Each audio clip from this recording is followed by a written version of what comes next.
हम उनके लिए योगा का इंतजाम, तो योग को भी एक इवेंट के रूप में नहीं, लेकिन इसको एक जिंदगी का हिस्सा, जनता की जिंदगी का हिस्सा बने, वो किया जाएगा।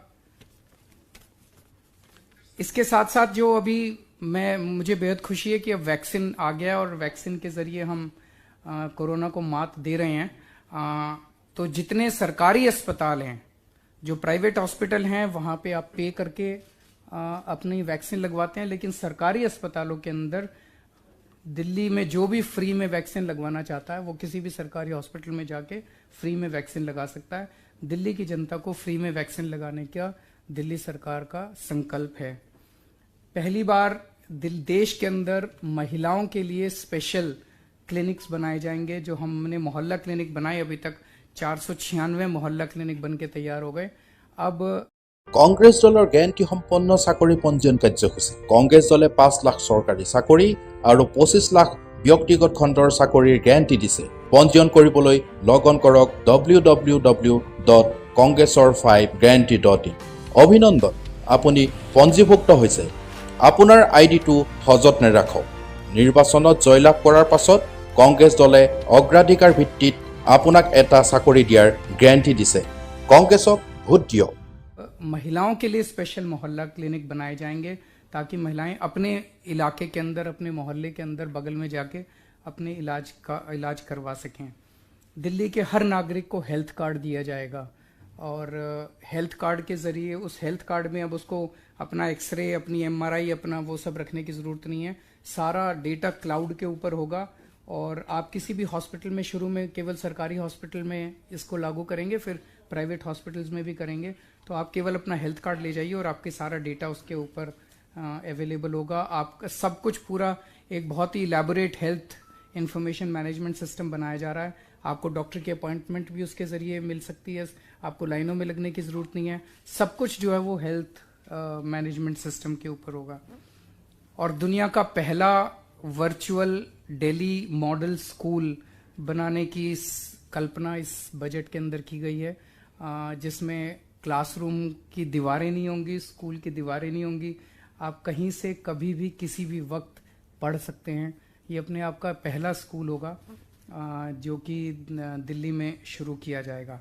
इसके अलावा और भी बहुत सारी योजनाएं आप लोगों ने सुनी आज। पानी के क्षेत्र में, परिवहन के क्षेत्र में, पर्यावरण के क्षेत्र में, हर क्षेत्र के अंदर इस बजट के अंदर सारी चीज़ों का ध्यान रखा गया। अब अगर आपके कोई क्वेश्चंस हैं तो आप। मेरा एक सवाल ओलंपिक को लेकर है। आपका जो विजन है 100 साल बाद 2048 में आप कह रहे हैं कि आवेदन करेंगे, मेरे से जुड़े हुए 2 सवाल हैं। पहला सवाल मेरा ये है कि क्या इसके लिए आप आवेदन कर चुके हैं या करेंगे? नहीं, करेंगे। आप करेंगे क्या? इससे लेकर केंद्र सरकार से आपके उनसे बातचीत भी करेंगे, सब मिलके करेंगे। तो देश की बात है, अपनी अकेली थोड़ी है। ये तो देश के लिए एक बड़े गर्व की बात होगी। तो जाहिर तौर पे केंद्र सरकार, दिल्ली सरकार मिलके ही करेंगे।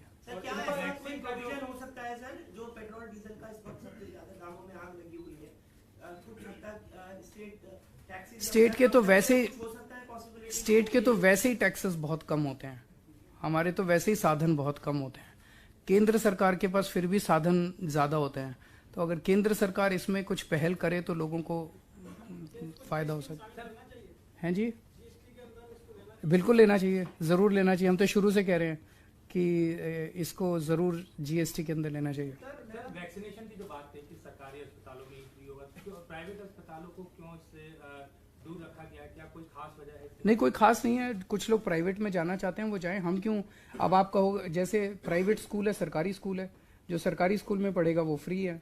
जो प्राइवेट में अपना पैसा खर्च करके करना चाहते हैं वो करें।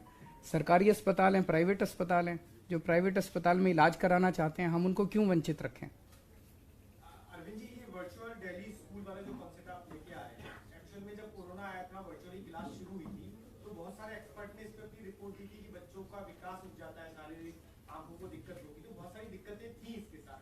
तो आपका ये कॉन्सेप्ट कैसे बच्चों के लिए बेहतर होगा? इसमें मैं मनीष जी, इसका पूरा डिजाइन बनाया जा रहा है और उसी से ये सीख मिलके हुआ है। क्योंकि जो अभी तक कहते हैं कि इसका विकास रुक जाता है, वो भी थ्योरेटिकल है।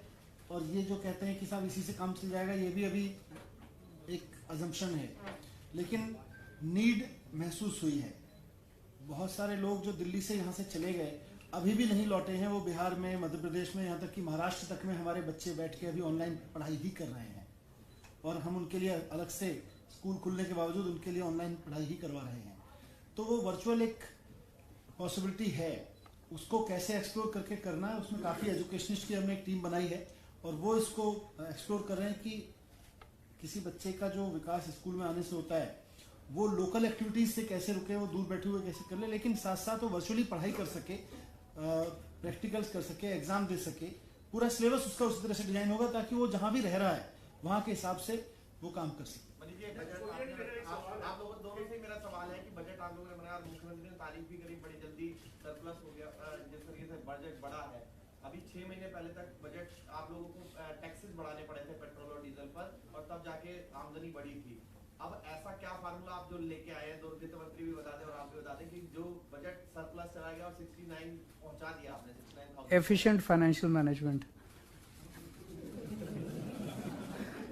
सर आपने कहा पर कैपिटा इनकम जो है वो सिंगापुर के बराबर हो जाएगी, और उसके लिए आपने कहा कि Sorry? आपने कहा कि सिंगापुर का पर कैपिटा इनकम मेरी पर कैपिटा इनकम के बराबर हो और 16% तक अपनी बढ़ोतरी हो। फ्लोटिंग पॉपुलेशन और ये जो माइग्रेट्स का रहता है सबसे ज्यादा, आपको लगता है कि पर कैपिटा इनकम इसकी वजह से प्रभावित नहीं हो सकेगा? अगर मनीष जी बता सकेंगे। नहीं, वो सारी चीज़ों को ध्यान में रखते पर कैपिटा इनकम जब ली जाती है तो एक एवरेज लिया जाता है। एवरेज में आते हैं जो अमीर लोग होते हैं वो भी आते हैं, जो गरीब लोग होते हैं वो भी आते हैं, माइग्रेंट की पॉपुलेशन भी होती है, लेकिन एक एवरेज तौर पे आज जब हम दिल्ली की पर कैपिटा इनकम कहते हैं तो कितनी, लगभग 3 लाख के करीब है। 3 लाख 3.5 लाख आज बताया गया था कि मैं एग्जैक्ट, हाँ, लेकिन जब इसी को 16 गुना बढ़ाया जाएगा। और ये देखिए दिल्ली में फ्लोटिंग पॉपुलेशन है, वो सिंगापुर में भी है। आज दिल्ली तमाम परिस्थितियों के बावजूद पूरे नेशनल एवरेज से 3 गुना पर है। उसमें जो सर की पॉलिसीज हैं जिसमें लोगों के लाइफ में फाइनेंशियल इंटरवेंशन हो रही है, लोगों की मदद हो रही है, उससे और मार्केट में एक्सपेंडिचर बढ़ रहा है, उनकी एक्सपेंड करने की कैपेसिटीज बढ़ रही हैं।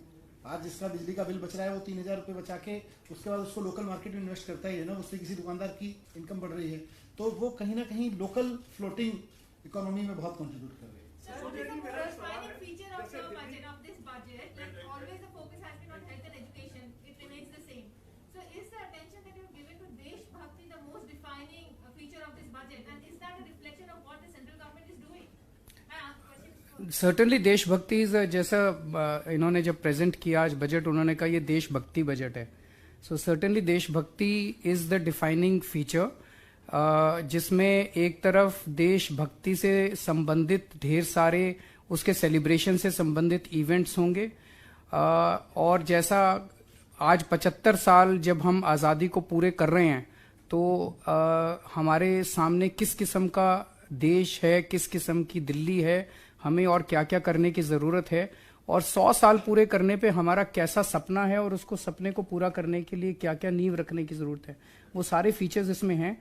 आपने सेंट्रल गवर्नमेंट की कही तो सेंट्रल गवर्नमेंट भी अपने देश की है, दिल्ली सरकार भी अपने देश की है, मध्य प्रदेश सरकार भी, सारी सरकारें मिलके मनाएंगी ना, इसमें अलग अलग थोड़ी है, हम सब मिलके मनाएंगे। देश को गर्व है अपनी आज़ादी के ऊपर।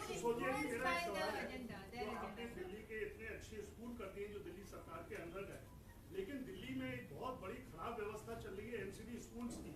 यद्यपि आपका अभी बहुमत नहीं है, अगले साल चुनाव होने वाले हैं,